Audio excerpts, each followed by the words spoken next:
Teman-teman bisa perhatikan ya, Lembaga Alkitab Indonesia itu lembaga pemerintah.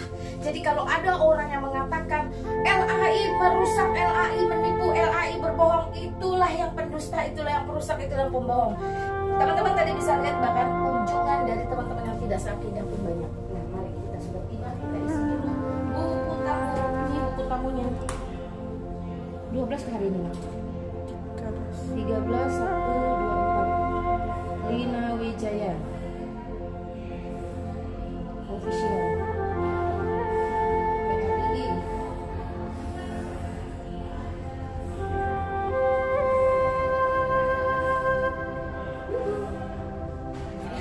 Apa di museum?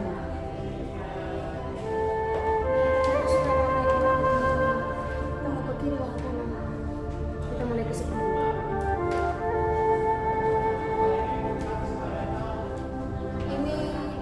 Rasul Petrus, Yakobus, Yohanes, Andreas, Filipus, Bartolomeus, Matius, Thomas, Yakobus, Tadeus, Simon, Yudas Iskariot. Inilah 12 murid Tuhan. Jadilah seperti Petrus, jangan seperti Yudas. Oke ya. Jadi teman-teman harus tahu kalau Yesus itu dijual hari ini menjadi komoditi termasuk Alkitab yang dilakukan oleh para bidat seperti Warnes, Saksi Yehova dan lain-lain. Dan jangan heran teman-teman, jangan jadi wow karena dulu pun Yudas Iskariot sudah melakukannya.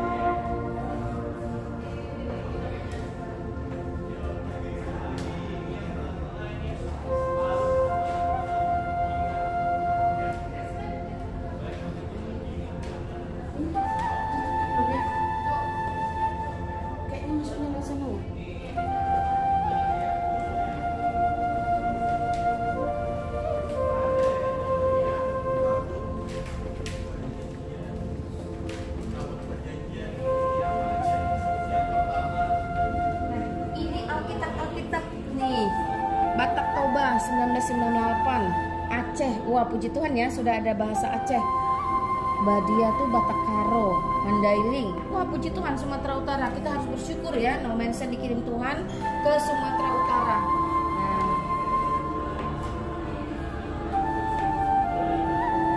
Canberra, Nusa Tenggara Timur, Nahuratu Matua. Nah, ini pentingnya kita pergi ke LAI, kita bisa lihat kita ada di sini.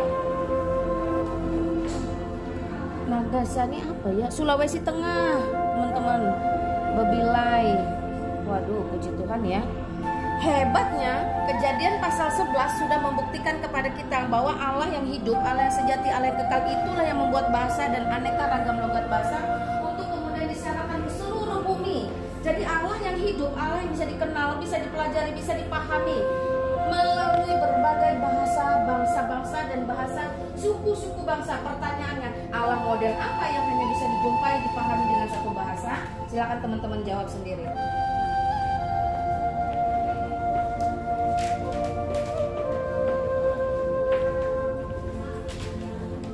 Ini masih bagian Alkitaban teman-teman. Ini Alkitab berdua. Sejarah penerjemahan Alkitab di Indonesia, kenapa ada bisa Ka'abah, bisa Al-Masih muncul dalam Alkitab. Teman-teman harus paham, pentingnya kita itu melihat sejarah.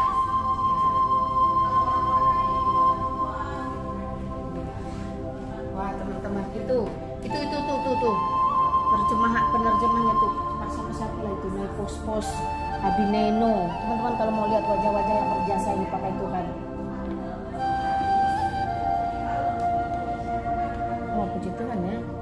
Alkitab terjemahan lama. Ini bahasanya masih kitab Raja tuh tulisannya. Raja. Nah, ini memang ya kelihatan sekali suku Batak ini dipakai dari dulu oleh Tuhan ya. Saragi, Dayak Ngaju, Sunda, Nias. Jadi bahasa Sunda Alkitab itu sudah dari tahun 1854, Nias dari 1874, Dayak Ngaju 1846, Jawa 1829. Berarti saya betulkan bahwa Indonesia Kristen yang masuk ke Indonesia itu belajar saja lah nih WA Bode. Mama bacanya aja tapi nggak tahu orangnya. Ternyata ini orangnya teman-teman. Perjanjian barunya Bode. Nah, ini yang bikin masalah nih. Melayunya si Baba ini teman-teman, Melayunya Baba inilah yang membuat bahasa-bahasa Islam itu masuk ke dalam Alkitab. Tapi kita bersyukur ya, sejarah dipakai oleh Tuhan untuk membuktikan bahwa Allah yang hidup tidak pernah berubah. Allah Abraham, Ishak dan Yakub adalah Allah yang hari ini kita sembah, kita kenal di zaman milenium. Oke, ini ada Alkitab King James. Nah, ini teman-teman. Browerius, kitab Kejadian terjemahan. Nah, ini tua-tua semua. Nah.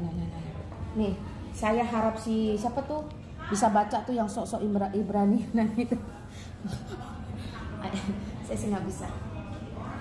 Catat teman-teman ya.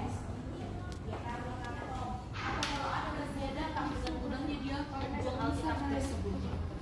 Ya, Tuhan Yesus mau mati buat banyak orang. Nah, tapi banyak orang nggak mau ya dari tabrakan. pencobaan.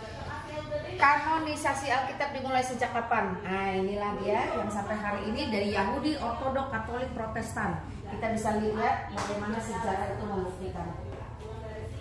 Makin cinta baca Alkitab, amin.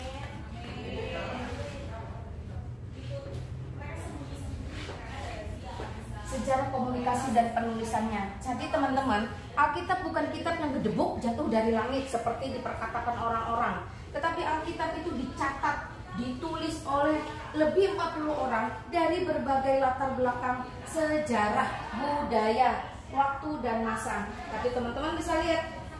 Nah, ini juga ada kemarin di gereja kita ya, 30 meter berapa dibikin. Wah, puji Tuhan ya, salah satu gereja yang memiliki gulungan ini sepanjang 35 meter itu adalah GRII, Gereja Reform Injili Indonesia. Nah, puji Tuhan. Oke teman-teman, sampai sini kita harus mengerti dan melihat bahwa Alkitab satu kali lagi bukan sebuah buku yang gedebuk jatuh dari langit. Dicatat dalam rentang waktu yang cukup lama oleh lebih 40 orang dengan latar belakang profesi, budaya, masa yang berbeda. Tetapi mereka memiliki satu benang merah bahwa Yesus Kristus adalah Allah Tuhan dan Juru Selamat. Mereka memiliki satu kesatuan yang sama, saling rekonstruksi untuk menyatakan bahwa begitu besar kasih Allah ke dunia sehingga ia mengaruniakan putranya yang tunggal. Allah merendahkan dirinya harus nuzul ke dunia menjadi manusia di dalam Yesus Kristus. Jadi buku ini buku yang tidak bertentangan dengan sejarah. Alkitab satu-satunya sumber kebenaran dan kehidupan. Tidak ditulis berdasarkan mitos, legenda, dongeng. Tidak dituliskan berdasarkan satu orang saja hanya karena halusinasinya, imajinasinya atau fantasinya. Satu kali lagi, Alkitab berdasarkan sejarah tidak pernah bertentangan. Alkitab berdasarkan peradaban manusia tidak pernah bertentangan. Satu-satunya sumber kebenaran dan kehidupan. Jadi jangan lupa ya, ikuti gerakan baca Alkitab baik nasional maupun internasional. Tanpa membaca Alkitab, Anda tidak pernah tahu kebenaran dan kehidupan yang sesungguhnya. Tanpa mengenal Alkitab, Anda tidak pernah mengenal Allah sejati yang sesungguhnya. Salam santun, salam hormat, salam tajim. Assalamualaikum warahmatullahi wabarakatuh. Nina Wijaya di sini. Shalom.